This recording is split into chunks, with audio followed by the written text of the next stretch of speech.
could grab everybody's attention. So I'm going to share with you all a little bit about Siskiyou Mountain Club, our history, what we do. I'm going to share with you a little bit about what's going on right now, and I'm going to share with you a little bit about what we're doing in the future. So with that, it's great to see a bunch of new people as well as all these familiar faces. Thank you so much for coming to our new talent location and supporting us here. My name's Gabe Howe. For those of you that don't know me, I'm Executive Director at Siskiyou Mountain Club. I've been at this for a decade and a half.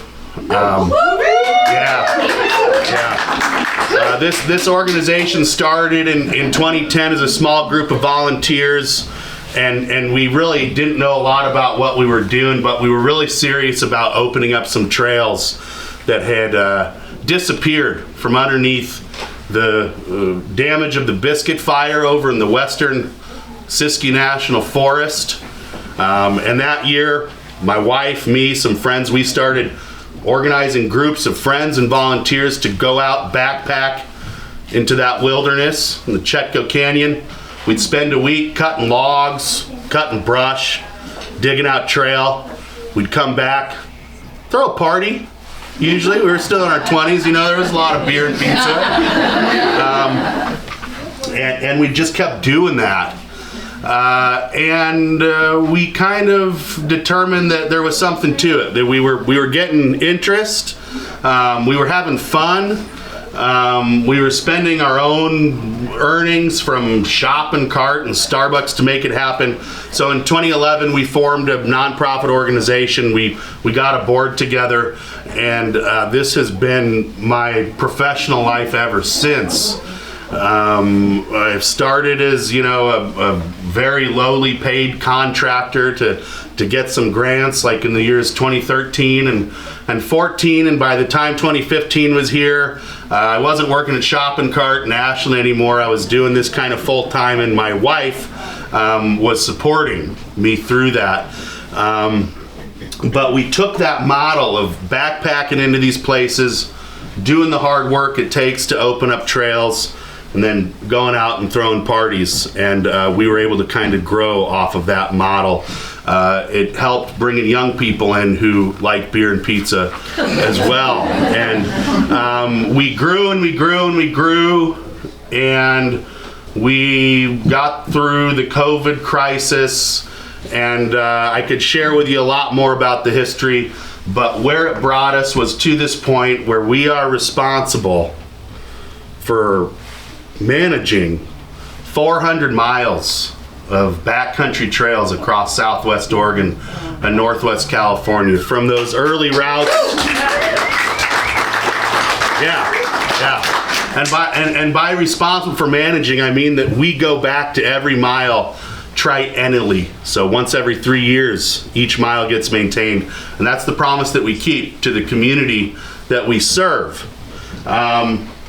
You know, from those remote trails in the upper Siskiyou Canyon to the Pacific Crest Trail and Pilot Rock and the Lone Pilot Trail and the Upper Rogue out of Union Creek, I encourage you to take a look at our map and come in here Wednesday through Saturday, 11 to 6, and talk with the excellent staff that are working here to connect with the community and get you out and learning more about the places we work and everywhere in between. To do that, we have 6 permanent staff, including myself, the rest of who are here tonight, and we operate a great volunteer program. We have a bunch of volunteer trips in 2025 that you should sign up for, whether you want to get out for a half day and kick some rocks, or you want to go out for a week and see what you're made of. We have those opportunities for you. And that program complements the work of our Wilderness Conservation Corps. Those young people who, you know, we recruited early on, kind of grew into a very structured program at this point.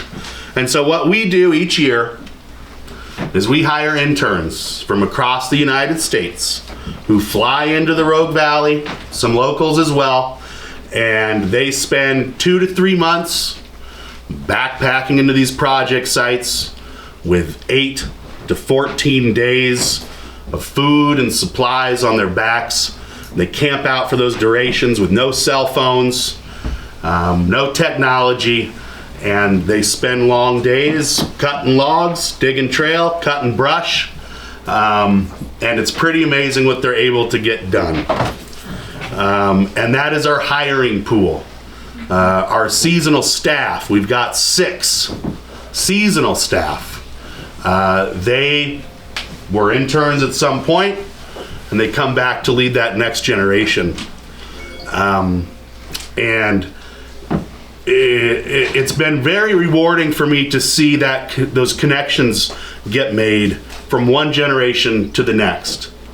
From Ogden Kellogg, who was back here in the 60s, hiking these trails that we service now, learning about those places myself, and then being able to pass that on to people who are a lot closer to Azalea's age.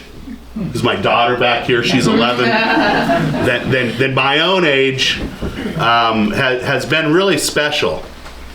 And we've built something pretty powerful, I think. And now I want to talk just a little bit about business and where we're at right now. Our budget to pay those people to go out and do this work, as well as some people to share the story and do the books and run this business.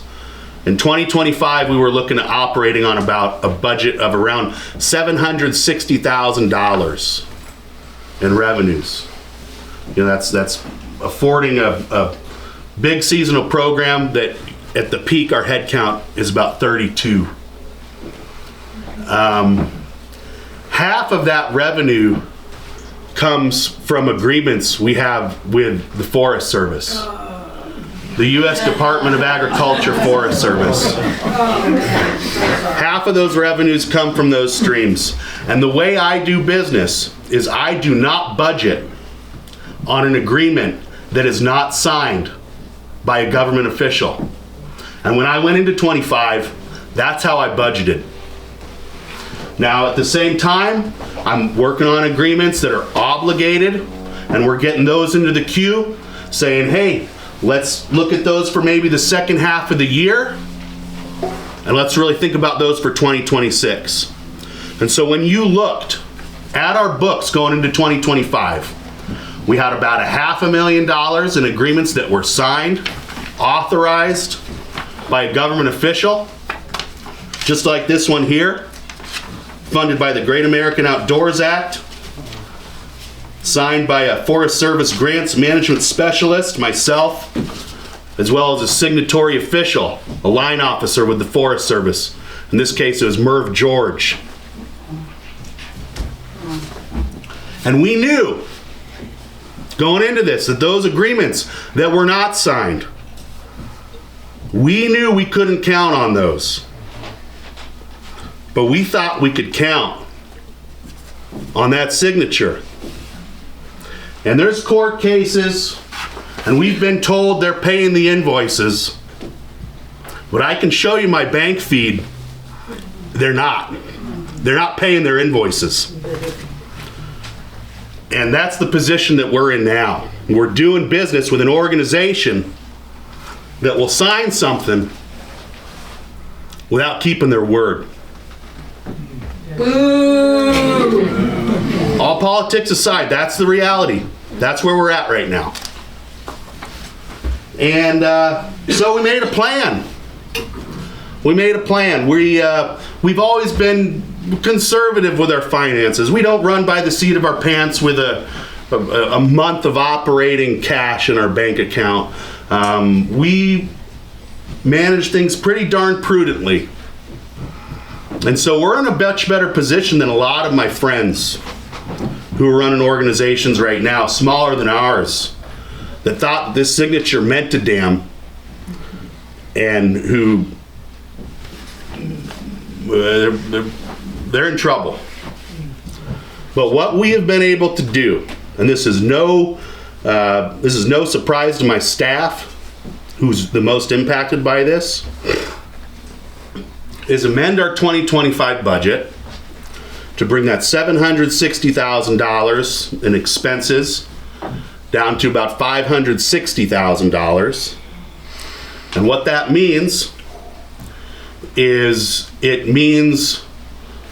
let's look at the upside. We're able to keep the commitments to those people who are coming back to work for us. Those people who we said in 2024, we want you back, and they said we want to come back. We're able to keep those commitments, albeit with some sacrifices, shorter term lengths, throttling of overtime, and things like that. So those returning staff, we're keeping our promises to. All right.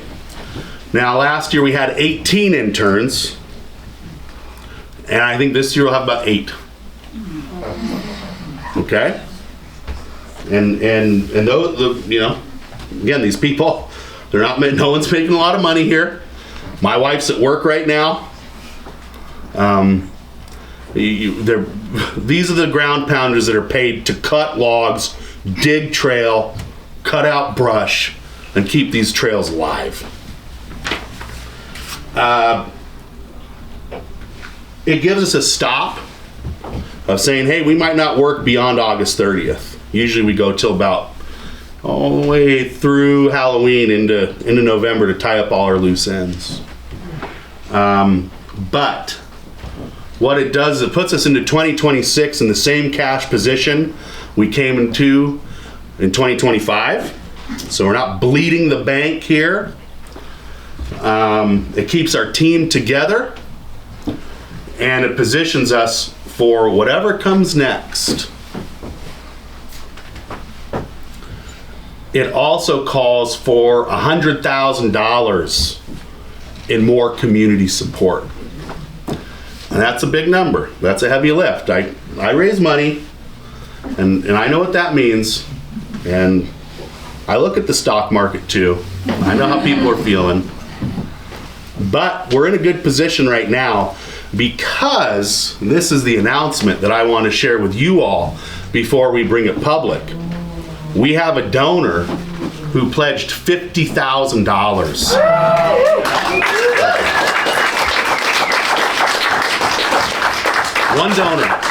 One donor, okay? And we need to raise the other $50,000 before our interns start to show up. And that's the position that we're in now. And the way I like to think of it is every dollar you donate is being matched by that pledge. And I think we can do it.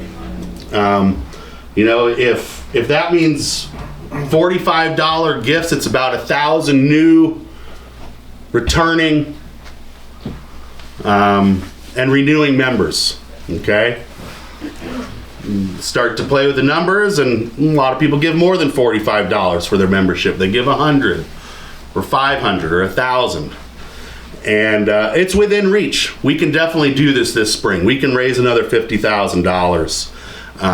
And what it means is we're really going to need the community support. So I really hope that everyone here, if you are not a member, now's the time.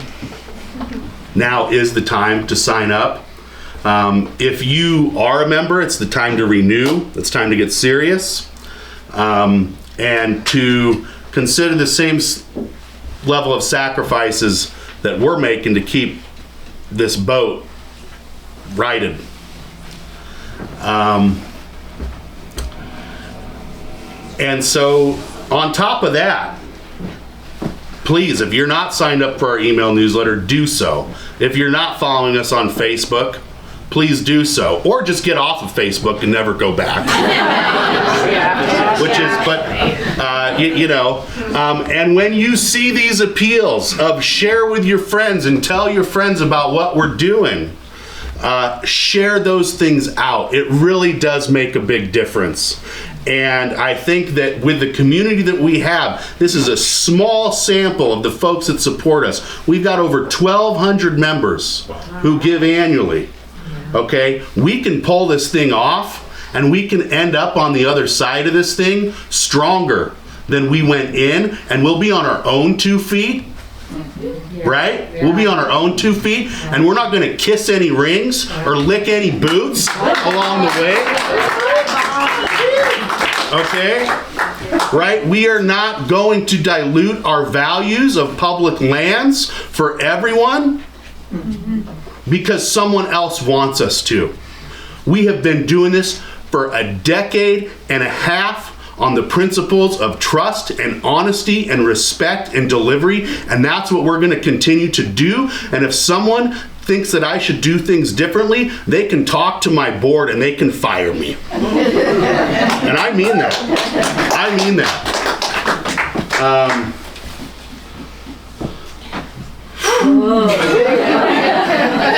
That's what we're doing. That's what we're doing. And I do just want to say a few thank yous before you all keep drinking and buying memberships and t-shirts and hats and everything like that. Maps, books, we can get you set up. If it's too busy and cram for you to get that stuff tonight, come back, talk to Leah. But a few people I really need to acknowledge right now. First of all, those donors in the room, you do not need to raise your hand. You know who you are. We're here right now, and I'm able to be honest with you because of your support over the years. And so thank you so much to all the members and the donors.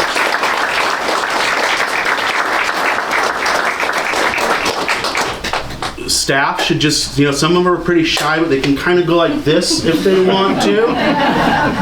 Nick Hodges, Leah Doden, Carly White, Trevor Meyer, Vinsky Francesco.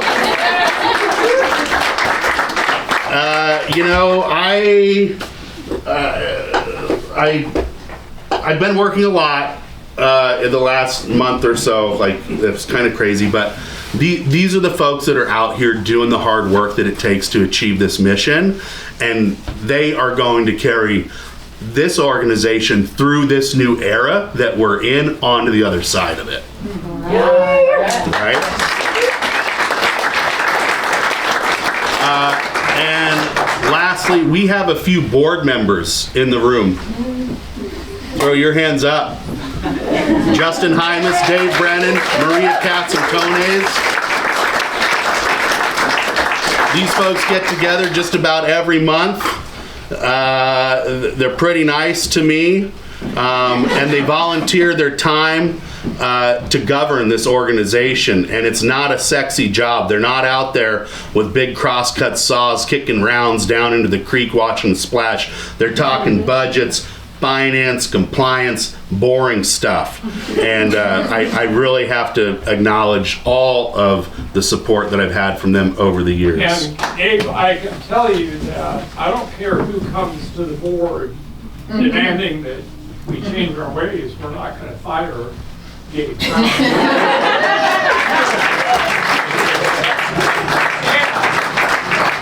Politicians come, politicians go, but we're going to be here. That's right.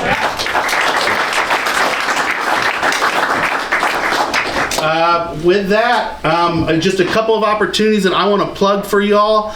April 3rd, Thursday, April 3rd, we're going to be in Ashland at the Varsity Theater. We're kicking off the Siskiyou Mountain Film Tour then. We have 3 films we're showing, directed by Vince. We're talking about Chloe Grimes. We're going to share her story, an intern from 2024. We're going to share a film about Bolin Mountain, and we're going to share another film about National Forests Now. That we're putting together still. So we would love to have everybody at that event. You can buy tickets tonight. They're $20 a piece. You can buy them online. Invite your friends. We got 170 seats to fill. I think we've got about 20 so far. So there's plenty of room there. We would love to have you. Lastly, please do sign up for a volunteer trip. We really invested in our volunteer program for 2025, and we have more events and more trips with more variety than we've ever had. So like I said before, this is your year to engage with your public lands. Talk to Trevor or any one of the staff about these trips. We have opportunities for you to kind of get your feet wet and just, not super committal, spend a half day or a day out in the trail, all the way to, week-long backpacks across the wilderness with our staff. And I cannot tell you how much fun those trips are and how welcome everybody is. Whether you've got experience, whether you don't, whether you think you're out of shape, just, take a look at me and, if Gabe does it, So, in all seriousness, again, thank you to everyone. Have a great time here. Like I said, I do have to get going. I've got evening responsibilities. But thanks for coming out tonight, and long live the Backwoods Trails.